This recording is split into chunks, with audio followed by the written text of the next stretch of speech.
El Señor esté con vosotros. Lectura del Santo Evangelio según San Mateo.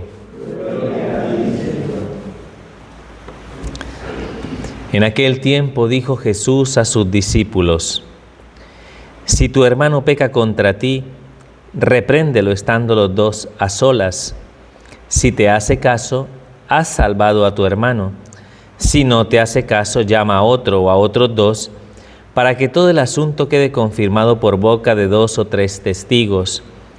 Si no les hace caso, díselo a la comunidad. Y si no hace caso ni siquiera a la comunidad, considéralo como un pagano o un publicano. En verdad os digo que todo lo que atéis en la tierra quedará atado en los cielos, y todo lo que desatéis en la tierra quedará desatado en los cielos. Os digo además que si 2 de vosotros se ponen de acuerdo en la tierra para pedir algo, se lo dará mi Padre que está en los cielos. Porque donde 2 o 3 están reunidos en mi nombre, allí estoy yo en medio de ellos. Palabra del Señor. Bueno, hermanos, muy buenas tardes para todos.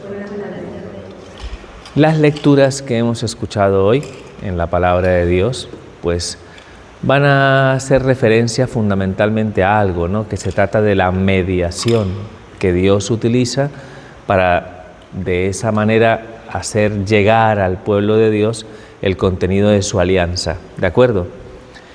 Hemos escuchado la última lectura que escucharemos del libro del Deuteronomio, que es dentro del marco, ¿no?, de lo que es esta historia.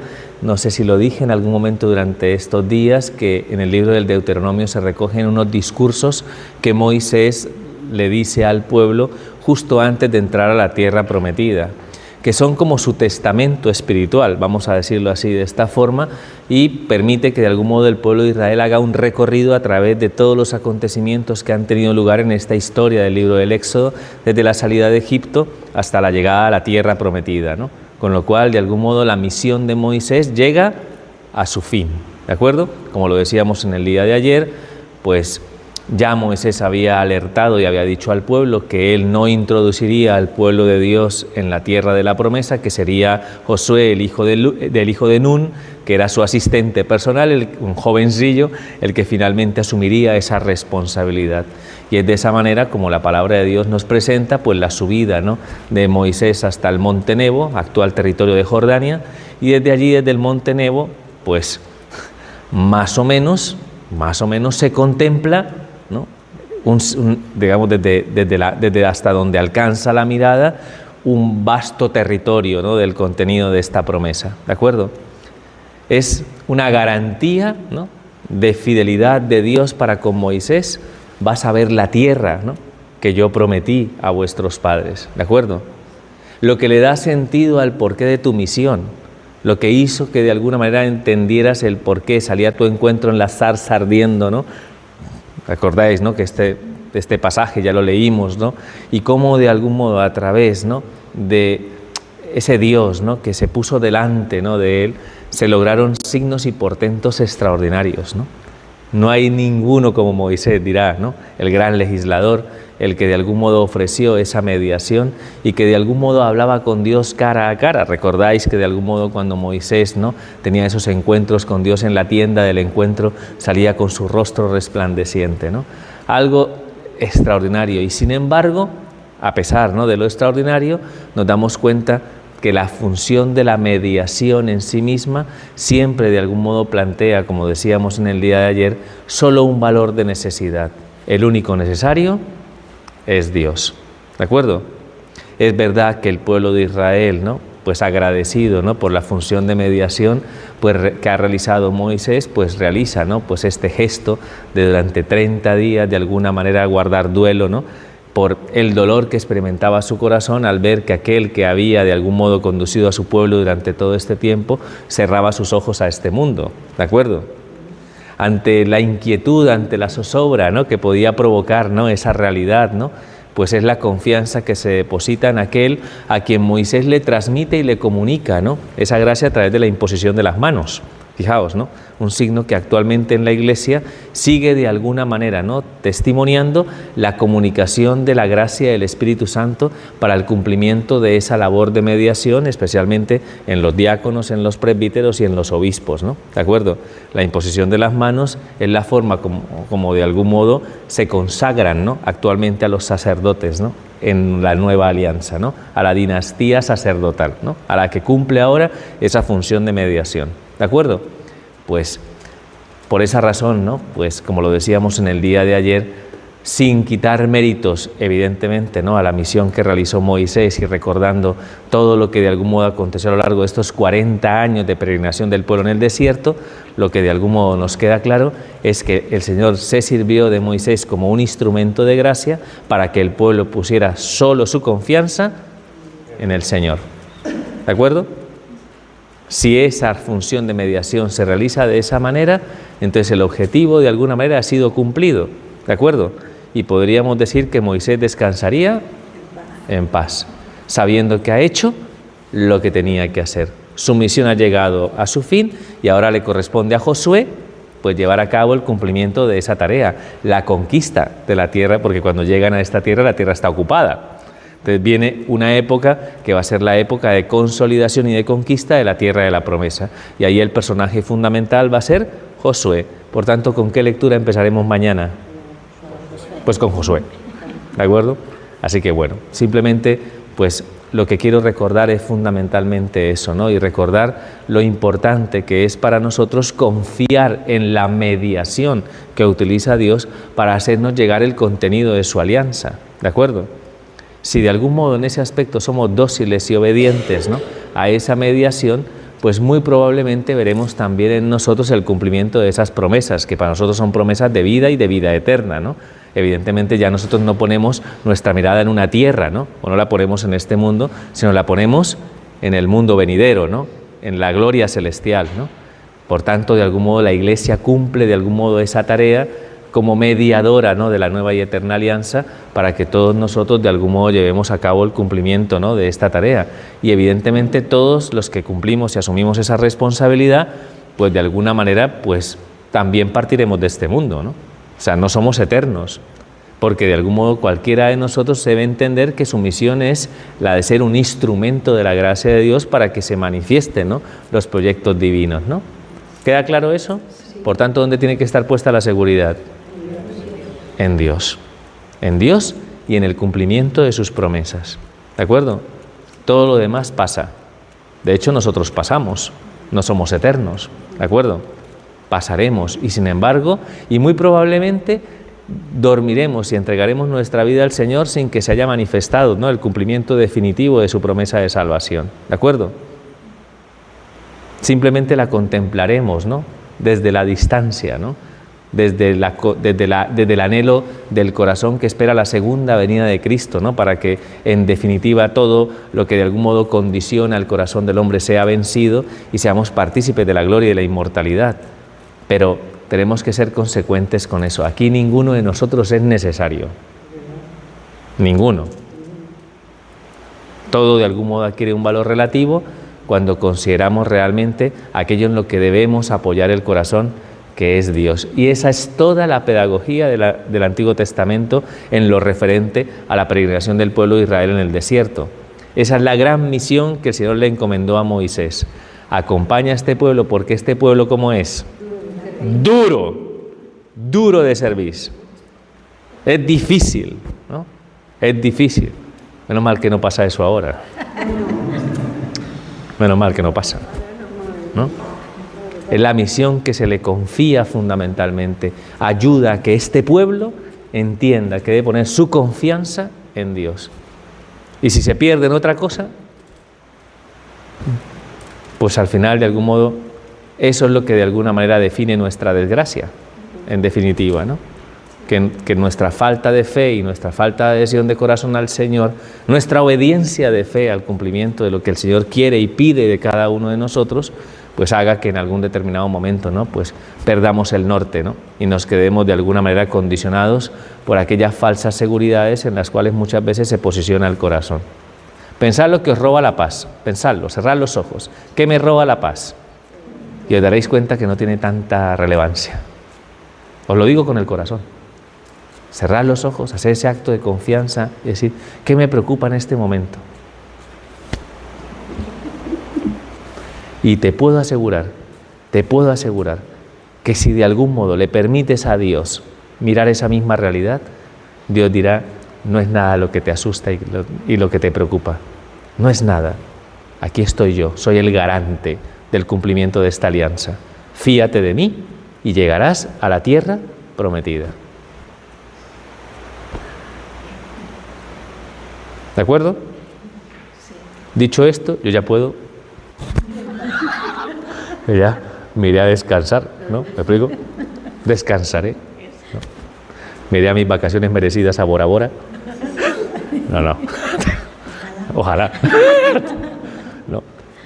Descansaré y sabré que de alguna manera he llevado a cabo el cumplimiento de mi misión, ¿no? ¿De acuerdo? O la de cualquier persona que ejerce esta misión, ¿de acuerdo? ¿Queda claro? De esa misión de mediación habla el Evangelio cuando dice todo lo que atéis en la tierra quedará atado en el cielo, todo lo que desatéis en la tierra quedará desatado en el cielo.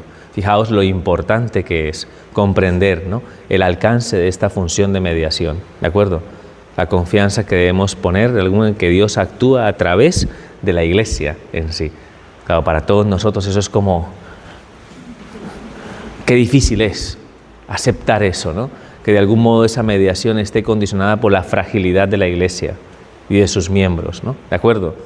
Y sin embargo, tenemos que ser consecuentes y aprender a obedecer a la Iglesia, porque lo que ata la Iglesia aquí en la tierra, lo ata en el cielo. Lo que desata la Iglesia en la tierra, queda desatado en el cielo. Y eso es muy importante, ¿de acuerdo? Y eso es lo que le da valor, ¿no?, al hecho de que, por ejemplo, un sacerdote tenga la potestad en nombre de Cristo de perdonar los pecados, ¿no? La potestad en nombre de Cristo de traer a Jesucristo en el altar. ¿De acuerdo? O sea, son cosas que tienen un valor extraordinario, extraordinario. Por eso de algún modo debemos fiarnos. Y esa confianza a veces es difícil, ¿no? ¿De acuerdo?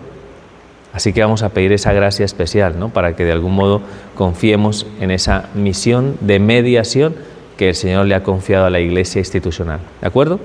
Muy bien. Del Evangelio nos quedan otros dos elementos. El primero de ellos es cómo hay que hacer la corrección fraterna.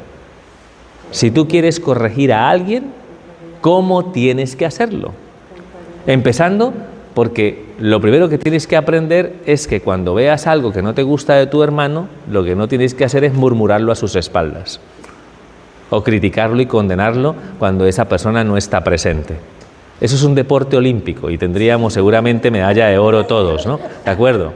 Todos lo hacemos con una facilidad pasmosa, ¿no? Entonces, lo primero que el Señor en algún momento nos revela es eso. Tened cuidado, si de algún modo veis que vuestro hermano es débil, frágil, no le condenéis, no le juzguéis, no habléis a sus espaldas, no murmuréis, no critiquéis. Acercaos, si realmente quieres a tu hermano, acércate a tu hermano y corrígele. Por supuesto que voy a hacer eso la próxima vez. Tú, desgracia... No corregirlo de cualquier manera, ¿de acuerdo? Porque la corrección es fraterna. Todo lo que es fraterno está ligado al amor. Por tanto, yo tengo que tener sentimientos de compasión hacia la persona que es débil y frágil para poder en algún momento corregirla. Tengo que ponerme en su lugar. Y lo primero que tienes que decirte a ti mismo es: yo no soy mejor que mi hermano. Es lo primero y fundamental. Yo no soy mejor que mi hermano. No vengo ahí con la autoridad de la irreprensibilidad, porque aquí, ¿quién es irreprensible? La Virgen. Aquí en todo este templo, la Virgen, ¿no? Pero el resto, ¿quiénes de algún modo somos nosotros para pretender, ¿no?, tener más autoridad moral que el prójimo, sabiendo que todos somos pecadores? ¿De acuerdo? Es parte fundamentalmente de eso, ¿no?, de la consideración de que, no sé, yo siempre me digo a mí mismo, ¿y tú lo harías mejor?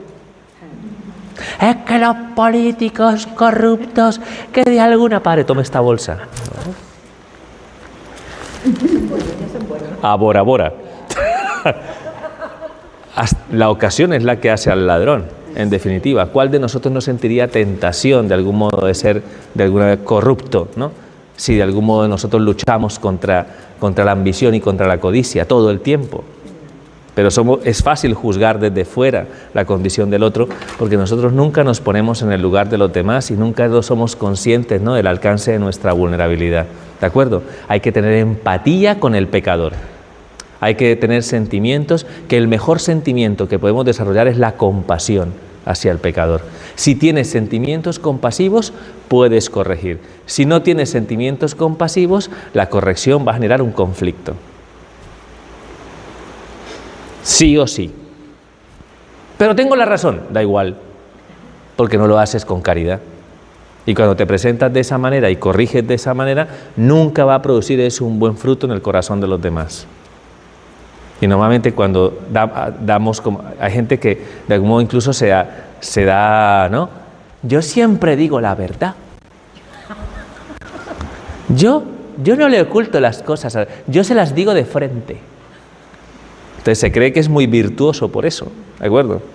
Y no se da porque es tan chido de una soberbia y un orgullo que no puede con ella, ¿de acuerdo? Entonces no es cuestión simplemente de decir lo primero que... No, hay que de alguna manera ser conscientes que tenemos que trabajar el corazón si quiero corregir a mi hermano, ¿de acuerdo? ¿Vale? Una vez le corrijo, puede ser que mi hermano no me preste atención, no me haga caso. ¡Desgracia! No, tranquilo, no te preocupes. Antes de algún modo de perder los nervios, a lo mejor esa persona piensa que es una cuestión tuya. ¿Me explico? Entonces vamos a de alguna manera a hablarlo con otras personas para que corroboren esas personas que de alguna manera lo que se te está transmitiendo es para tu bien. ¿De acuerdo? ¿Queda claro? Sí. Entonces es una circunstancia que de alguna manera también es importante a la hora de ayudar a que una persona entienda si se está equivocando o lo está haciendo mal, que tenga el apoyo de otras personas que hagan que de alguna manera esa persona no se ponga en una actitud defensiva, ¿no? ¿De acuerdo? Y si de alguna manera esas tres, pues díselo a la comunidad, evidéncialo dentro del ámbito de la comunidad, para que la comunidad le ayude, ¿no?, a tomar conciencia, no para que la comunidad le condene, evidentemente, ¿no? Para que la comunidad y si no hace caso, dice la palabra de Dios, trátalo como a un publicano, ¿me explico? Que no es despreciar en sí, sino es abandonar esa realidad en las manos de Dios, que es quien juzga. ¿Lo hacemos así? No, nos falta practicar más el Evangelio a la hora de asumir esa responsabilidad que va ligada a algo que es una obra de misericordia en sí, ¿no? Algunos seguramente habrán revisado las obras de misericordia y hay una que dice corregir al que yerra, ¿de acuerdo? Pues todo eso que hemos leído hoy en el Evangelio y todo lo que yo he intentado explicar y profundizar, hay que tenerlo en cuenta para practicar esa obra de misericordia. Porque hay muchas personas que faltan a la caridad corrigiendo.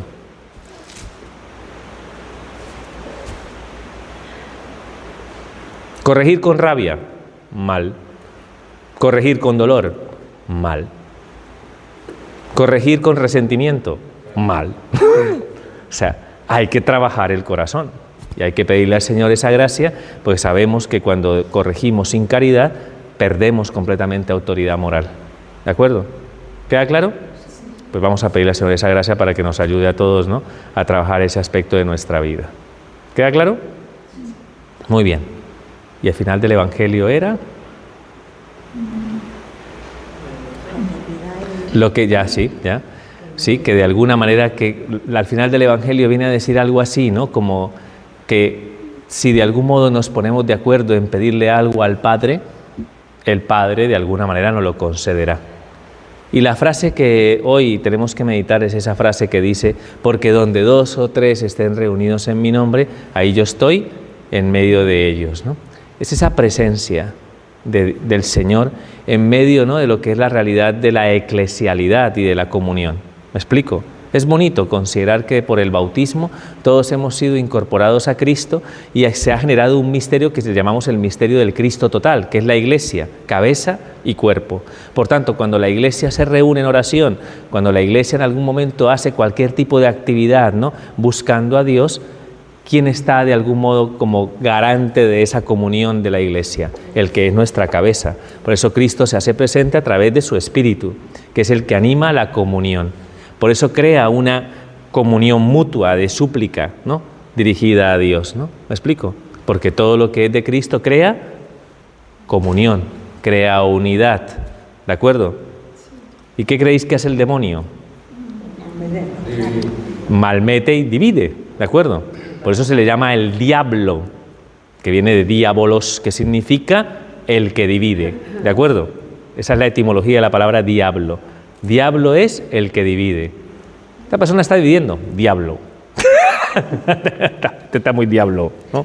Está sembrando cizaña, sembrando división. Todo lo que viene de Dios de alguna manera es garantía de unidad y de comunión, ¿de acuerdo? Entonces, y sobre todo de comunión en las cosas de Dios. No sé si os fijáis que la comunión en las cosas de Dios es difícil, es ardua, es un trabajo exigente. Nos ponemos más de acuerdo para el mal. Os lo puedo asegurar. Que es mucho más fácil ponerse de acuerdo para el mal que para el bien. Hay una exigencia en sí misma y eso de algún modo también se lo tenemos que pedir al Señor como una gracia. Que todos apostemos por un bien común y por un propósito fundamental. Y ese propósito fundamental debe ser siempre la participación de cada uno de los que estamos, ¿no?, en esta comunidad eclesial, de la participación de cada uno de nosotros en la gloria del cielo. ¿Me explico? De ahí deriva también fundamentalmente, ¿no?, pues la tarea de mediación de la Iglesia. La Iglesia quiere que seamos comunión de vida y amor, que tengamos un solo corazón y una sola alma, para garantizar que de algún modo sea el Señor el que con su callado guíe a su rebaño hacia la patria celeste, ¿de acuerdo? La división lo que genera es un problema, ¿no?, enorme, porque hace que no tengamos como esa sensación de ir todos en la misma dirección y a una, intentando apoyarnos y sostenernos mutuamente en ese camino, que es lo que de alguna manera plantea toda espiritualidad de comunión, ¿de acuerdo? Y ahí también tenemos mucho que aprender. Así que vamos a pedirle al Señor esa gracia, porque de algún modo hoy todo lo que la palabra... ¿Tienes preguntas? A ver, la cuestión aquí es que de algún modo me plantea lo siguiente. Bueno, ella está en casa de sus padres, entonces de alguna manera, ¿cómo sabe ella, ¿no?, de algún modo, si tiene que irse o si tiene que permanecer? ¿De acuerdo? Sí, sí. ¿Es mi sitio realmente estar con mis padres en mi situación de vida actual o de algún modo tendría que yo salir? Es un poco, ¿no?, un proceso, es un ámbito, digamos, es un ámbito de discernimiento en definitiva. ¿Qué es lo que quiere Dios en definitiva, no? ¿De acuerdo? ¿Qué es lo que quiere Dios? Bueno, Dios de alguna manera siempre plantea las cosas, evidentemente, dentro del marco del realismo en el que se sitúa nuestra propia vida, ¿no? Si tú tuvieras de alguna manera medios, voy a decírtelo tal cual, ¿no?, si tú tuvieras medios oportunos que te permitieran independizarte, ¿no?, de tus padres y que pudieras de alguna manera realizar tu proyecto de vida, pues de alguna manera uno podría pensar, ¿no?, que muy probablemente, teniendo en cuenta el desarrollo de tu vida, pues que muy probablemente sí que, digamos, el Espíritu urge, ¿no?, a que en algún momento realices ese proyecto separándote, ¿no?, de alguna manera del nido, ¿no?, en el que has crecido toda tu vida. Porque aquí todos, de alguna manera, en algún momento de nuestra vida estamos llamados e interpelados a salir de nuestra casa a realizar nuestro propio proyecto de vida personal. ¿Lo entiendes? Es parte del proceso de maduración de todos los que estamos aquí. Algún día hemos llegado a ese punto, ¿no?, de decir, tengo que apersonarme de mi vida, estoy en un nido, ahí, ¿no?, y de repente, pues, no sé si mamá pájaro, papá pájaro o la historia en sí te hace un poquito como... ¿no?, y realiza tu proyecto de vida, ¿de acuerdo? Entonces, eso sería normal que aconteciera en la vida de toda persona. Pero yo también tengo que ser consecuente a la hora de plantearme que hay diversas situaciones que llevan a que una persona tenga por necesidad que apoyarse en sus padres. ¿Me explico? No sé si me entienden, ¿no? Lo normal es que toda persona salga de su casa. No sé si me entienden, ¿no? O sea, cada persona tiene que de algún modo desarrollar su vida. No se puede quedar en el nido. ¿Me explico? Si de algún modo yo tengo a una persona que, no sé, con 40 años sigue en su casa, dependiendo de sus padres, y se acomoda en esa situación, yo le tengo que decir que ese no es su sitio, que tiene que volar.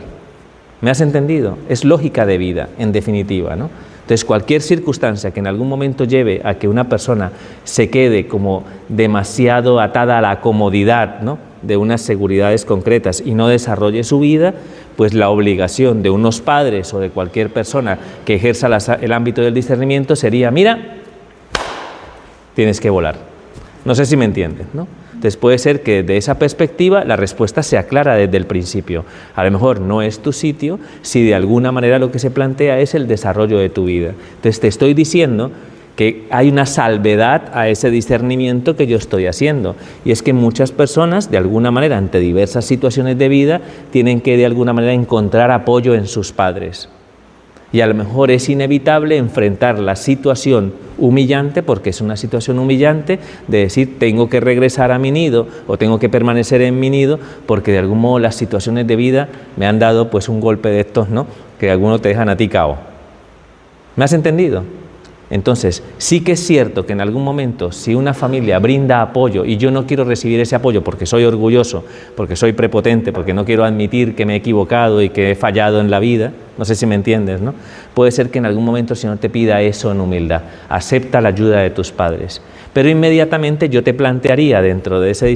¿Vamos bien en el discernimiento? Es decir, inmediatamente yo te plantearía que esa situación no puede convertirse en la solución permanente. ¿Me explico? Tú de alguna manera te apoyas en la realidad de tu familia, porque la familia a través de su amor incondicional y a través de su arroparte puede ser que de algún modo te brinde, ¿no?, una seguridad que tú necesitas en ese momento, pero estás continuamente urgida a que esa realidad, ¿no?, te permita simple y llanamente volver a empezar. Entonces, cuando tú vuelves a empezar, llega un momento en el que también vas a encontrarte nuevamente con la situación de volar. ¿Me lo has entendido? Entonces, depende de en qué situación concreta te encuentras tú, de todo eso que te acabo de decir, ¿no?, que es como una especie de hilo de discernimiento. Entonces, lo resumo de la siguiente manera. Todos nosotros estamos llamados a realizar nuestro proyecto de vida, digamos, saliendo del nido. ¿De acuerdo? Eso es una llamada universal de toda persona humana a personarse y hacerse responsable de su propia vida. ¿Lo entiendes? ¿Lo entendemos todos? Sí. ¿No hay ningún tipo de duda? Pues genial. Genial. ¿No? Un hombre de 40 años jugando PlayStation en su casa, mamá, el desayuno. Ah, espérate, la corrección fraterna. Me explico. A ver, que tienes que volar. ¿Me explico? Que no te estoy haciendo un favor, ¿no? Que tienes que buscarte las castañas, ¿no? Porque la vida representa, ¿no?, una exigencia, y sin esa exigencia no vas a madurar en la vida, ¿de acuerdo? Entonces tu lugar no es el nido. ¿Me explico? Desde una dimensión de acomodo, ¿de acuerdo? Pero si de repente, por una circunstancia concreta de la vida, de los golpes que nos da la vida, ¿no?, porque pues evidentemente yo creo que aquí todos somos conscientes que a veces pasa eso, alguien puede fracasar, puede de alguna manera tener una situación difícil y regresar nuevamente al nido de su casa.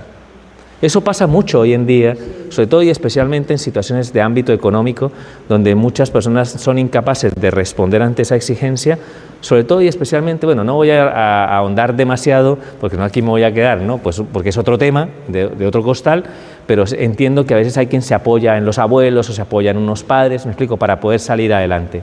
Pero la idea es recibir el apoyo para salir adelante, ¿me explico?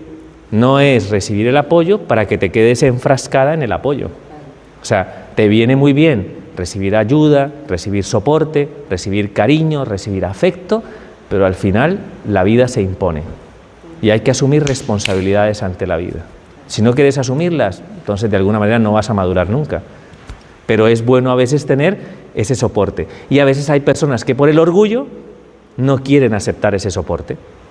Entonces yo le diría a una persona que por orgullo, por vanidad, porque no quiere enfrentar su fracaso, ¿no?, que no quiere pedir ayuda, le diría, acepta la ayuda que se te brinda, sé humilde y vuelve a casa. ¿Me explico? Pero cuando vuelvas a casa, inmediatamente ahí empieza el reseteo, ¿no?